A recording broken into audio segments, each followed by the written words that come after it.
একে যদি natural star নানি বলে ভুল বলা হবে বস। এ হচ্ছে fire fire fire the star নানি। কেন বলছি জানো? যে তার আপকামিং প্রজেক্ট তো আমরা সবাই জানি হিট 3 আসছে, কিন্তু হিট 3 না, যেটা 2026 সালে মুক্তি পাবে, ঠিক আছে, দ্য প্যারাডাইস। ভাই এটার অ্যানাউন্সমেন্ট টিজার এসেছে এবং এই যে ডিরেক্টরটা, পরিচালকটা, এই পরিচালকের কাজ কিন্তু আমার দারুণ লাগে। কেন বলছি? এর আগের যে কাজটা দাসারা, ওইটা কি বানিয়েছিল বস। আমি যখন দেখেছিলাম, যতটা সম্ভব ওটা মানে নেটফ্লিক্সে রিলিজ করেছিল, মানে ওটিটি প্ল্যাটফর্মের কথা বলছি, নেটফ্লিক্সে আমরা রিলিজ করেছিলাম। আমি যখন দেখেছিলাম পুরো পাগল করে দিয়েছিল, সত্যি কথা বলছি। পুরো মানে নানির ওই লুক, ওই গেট আপ পুরো, আর নানির অভিনয় এবং গল্পটা পুরোপুরি পাগল করে দিয়েছিল। তারপরে এই একটা কাজ দেখলাম ওই প্রজেক্টেরই, মানে অ্যানাউন্সমেন্ট টিজারটা সত্যি কথা বলতে পুরো আগুন লাগিয়ে দিয়েছে। নানির যে ক্যারেক্টারটা, যে একটা আদিবাসী একটা যে লুকগুলো হয় না, যে কানে দুল, নাকে নথছাপি, ঠিক আছে, এই রকম লুকে এবং বড় বড় চুলগুলো রয়েছে। সেই চুলগুলো মানে একটুখানি জটা জটা টাইপের মতন পাকানো পাকানো রয়েছে, ঠিক আছে, এবং মানে একটা সাধু বাবা যেরকম একটা সেই রকম একটা অ্যাংরি রূপে কিন্তু আমরা নানিকে দেখতে পাচ্ছি। তবে টিজারে নানির সামনের মুখটা করেনি, কিন্তু পোস্টারে কিন্তু নানিকে দিয়ে দিয়েছে। এই রকম রূপে নানিকে আমরা প্রথম দেখব এবং ভালো মানিয়েছে।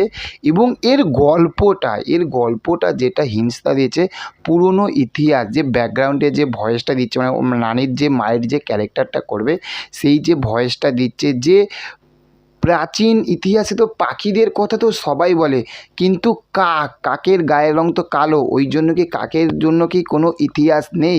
এবং নানি একটা বলেই দিচ্ছে, যেটা মানে কী বল, মুখে আনতে একটা খারাপ লাগছে, যে একটা রেন্ডির ছেলে এই রকম একটা বলেছে, ঠিক আছে, তার ছেলে এই রকমভাবে একটা মাসিয়া হয়ে উঠবে, ঠিক আছে।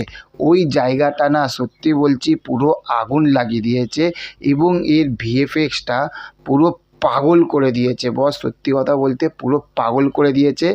আমার কিন্তু এই কাজটা দেখার জন্য কিন্তু আমি বিশাল বিশাল বিশাল এক্সাইটেড।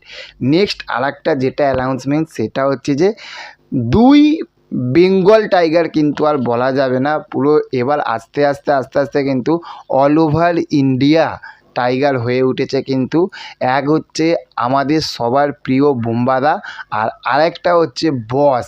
তার কারণ বুম্বাদা নিজে বলছে যে বস আসবে, একটু সোয়াগে আসবে, সোয়াগে একদম পুরো ওই রকমভাবে বুম্বাদা নিজে বলছে। ভেবে দেখো, একেই বলে যে সত্যি রতনে রতন চেনে আর শোরে চেনে কচু, তাই না? একজন গুণী ব্যক্তি কিন্তু একজন গুণী ব্যক্তিকে কিন্তু বস চিনতে পারবে। তো সেখান থাকতে নেক্সট যে অ্যানাউন্সমেন্টটা, সেটা হচ্ছে খাকি দা বেঙ্গল চ্যাপ্টার, যেটা নিয়ে আমরা প্রচুর বিশাল লেভেলে এক্সাইটেড।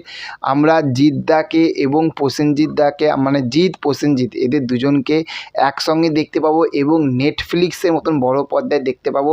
কবে থাকতে আসবে সেটার অ্যানাউন্সমেন্ট কিন্তু এসে গেল 20 তারিখে, মানে 20শে মার্চ 20 তারিখে কিন্তু এই কাজটা কিন্তু নেটফ্লিক্সের কিন্তু পর্দায় আসছে। আমরা দুই জিতকে কিন্তু এবারে কিন্তু আমরা ধামাকা করতে দেখতে পাবো নেটফ্লিক্সে। বিশাল এক্সাইটেড। তোমরা কতটা এক্সাইটেড সেটা অবশ্যই কমেন্ট করে জানিও। চ্যানেলে যদি নতুন হয়ে থাকো চ্যানেলটাকে সাবস্ক্রাইব করে পাশে দেখো। Okay, thank you, have a nice day, tata, bye by.